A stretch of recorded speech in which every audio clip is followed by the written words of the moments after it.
Assalamualaikum warahmatullahi wabarakatuh. Menjaga kebersihan lingkungan merupakan kewajiban semua masyarakat, termasuk kebersihan laut. Menjaga laut agar tetap bersih berarti menjaga agar laut masih dapat dinikmati oleh generasi kita selanjutnya. Kebersihan laut merupakan sebuah investasi untuk masa depan.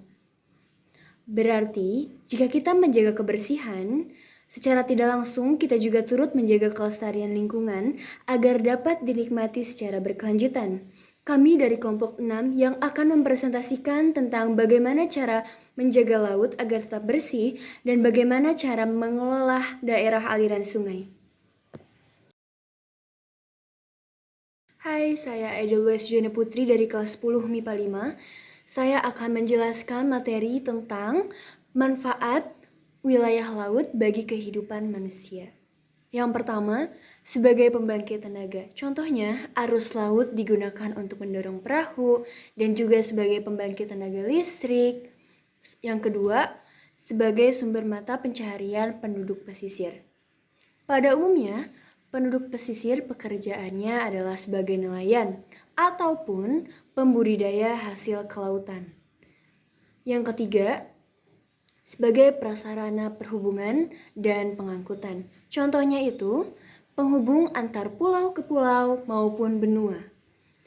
Yang keempat, sebagai tempat rekreasi.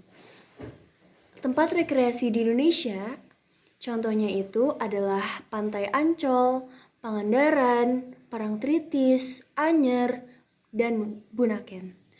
Nah, yang kelima, sebagai pertahanan dan keamanan negara Indonesia. Menteri Perikanan dan Kelautan Negara Indonesia itu adalah Bapak Sakti Wahyu Trenggono. Dan juga yang terakhir sebagai pengatur iklim. Nah, sebagai pengatur iklim ini, contohnya juga penguapan air laut yang dapat berubah menjadi garam.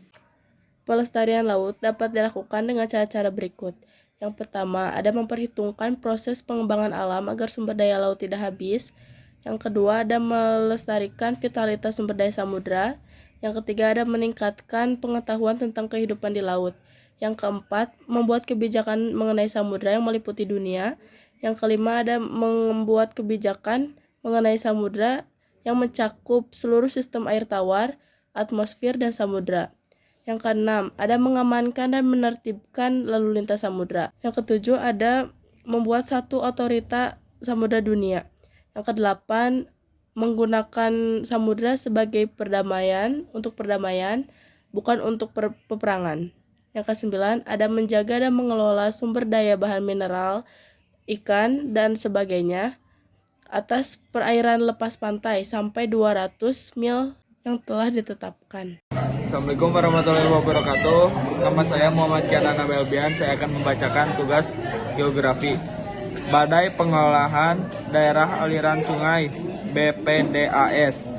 Balai Pengolahan Daerah Aliran Sungai adalah organisasi pelaksanaan tugas teknis di bidang pengolahan daerah aliran sungai yang berada di wilayah bawah dan bertanggung jawab kepada Direktorat Jenderal Herabilitas Lahan dan Perhutanan Sosial, Menteri Lingkungan Hidup dan Kehutanan. Tugas pokok Balai Pengolahan Daerah Sungai adalah melaksanakan penyusunan rencana pengembangan, kelembangan, dan evaluasi pengolahan DAS. Fungsi adalah sebagai berikut: penyusunan rencana pengolahan daerah, penyusunan dan penyajian informasi, pengembangan model daerah aliran sungai, pengembangan lembaga dan kementerian pengolahan daerah aliran sungai, memantau dan evaluasi pengolahan daerah aliran sungai, pelaksanaan urusan tata usaha dan rumah tangga. Apa yang dimaksud dengan pengelolaan DAS? Pengelolaan DAS adalah upaya dalam mengelola hubungan timbal balik antar sumber daya alam, terutama vegetasi, tanah, dan air, dengan sumber daya manusia di sepanjang aliran sungai dengan segala aktivitasnya untuk mendapatkan manfaat ekonomi dan jasa lingkungan bagi kepentingan pembangunan dan kelestarian ekosistem DAS. Apa itu tujuan pengelolaan DAS? Yang pertama, lahan yang produktif dan berkelanjutan sesuai dengan daya dukungannya. Yang kedua, DAS yang mempunyai tutupan vegetasi tetap yang memadai dan aliran air sungai yang stabil dan jernih tanpa ada pencemaran air. Yang ketiga, kesadaran, kemampuan, dan partisipasi aktif termasuk masyarakat di dalam pengelolaan DAS yang semakin lebih baik. Kemudian akan dilanjutkan oleh Fahri. Secara garis besar, ruang lingkup kegiatan pengelolaan DAS meliputi hal-hal berikut. A. Penatagunaan lahan untuk memenuhi berbagai kebutuhan barang dan jasa serta kelestarian lingkungan. B. Penerapan konservasi sumber daya air untuk menekan daya rusak air dan memproduksi air. C. Pengelolaan lahan dan vegetasi di dalam dan luar kawasan hutan. D. Pembangunan dan pengelolaan sumber daya buatan, terutama yang terikat dengan konservasi tanah dan air. E. Pemberdayaan masyarakat dan pengembangan kelembagaan pengelolaan.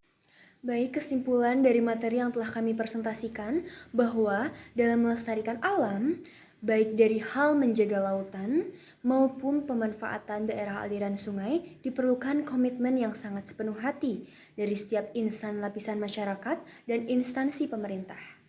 Hal yang dapat dijadikan contoh adalah kegiatan yang dilakukan oleh Pandawara Group, yang dimana grup beranggotakan 5 orang ini datang menggerakkan hati dan tekad baik masyarakat serta instansi pemerintah Banten dalam membersihkan pantai Labuan yang berlokasi di Desa Teluk, Kecamatan Labuan, Kabupaten Pandeglang, Banten.